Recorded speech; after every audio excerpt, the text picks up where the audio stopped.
U.S. Commerce Secretary Gina Raimondo says China is uninvestable for foreign businesses. How much truth is there in her words?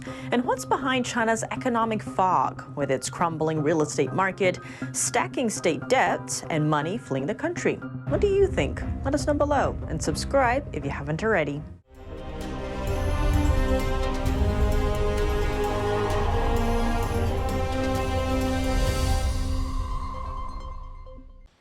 Welcome to China in Focus. I'm Tiffany Meyer. Commerce Secretary Gina Raimondo says China is uninvestable.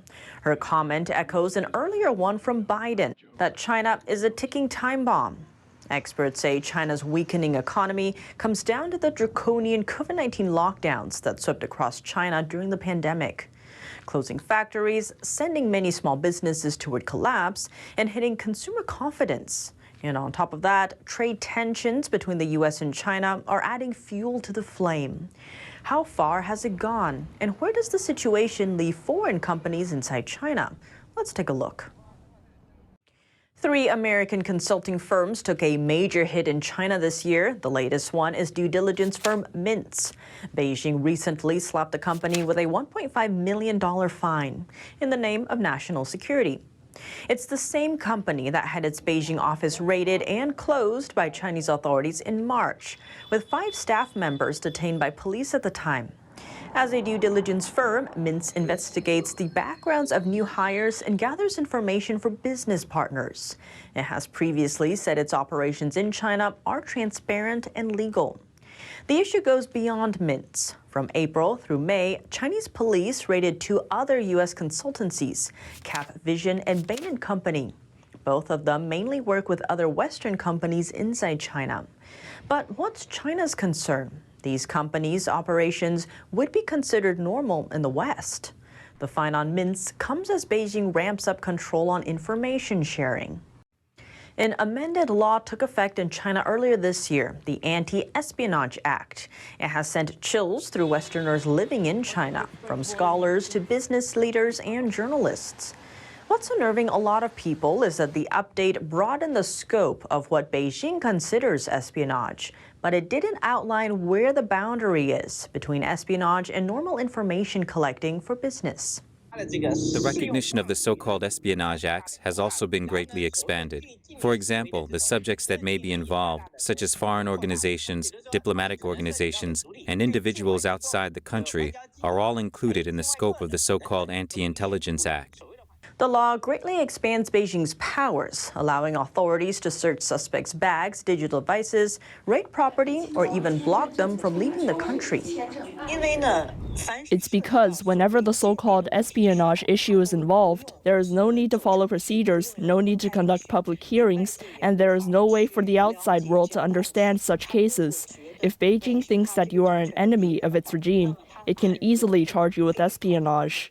Many see China's new anti-espionage law as a handy tool for when the regime decides to clamp down on certain groups. Normal business activities and intelligence gathering by journalists could now be seen as criminal acts.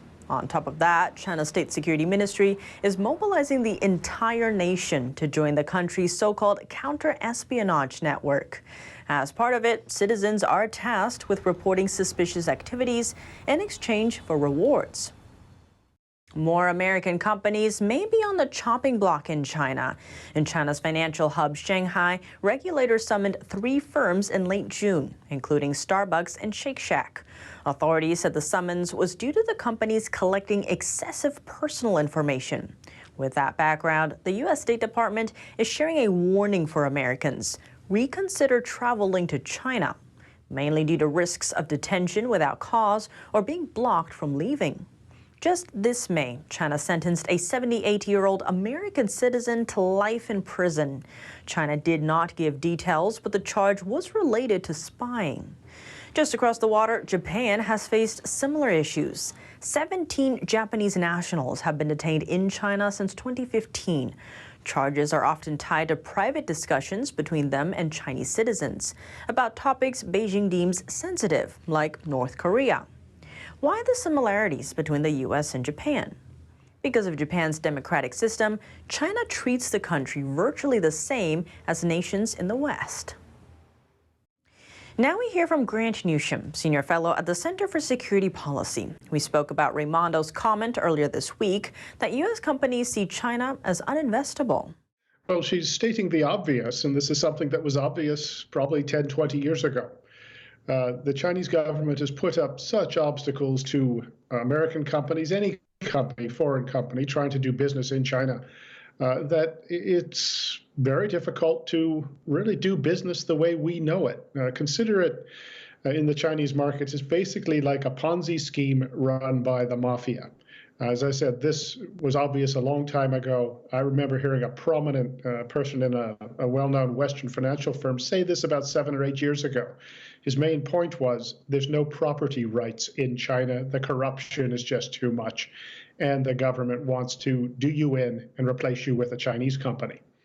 Ways of doing business in China differ from the norms in the U.S., and that impacts American investment in the country. Well, U.S. investment in China is slowing, but at the same time, it seems as though these people simply will not learn their lessons.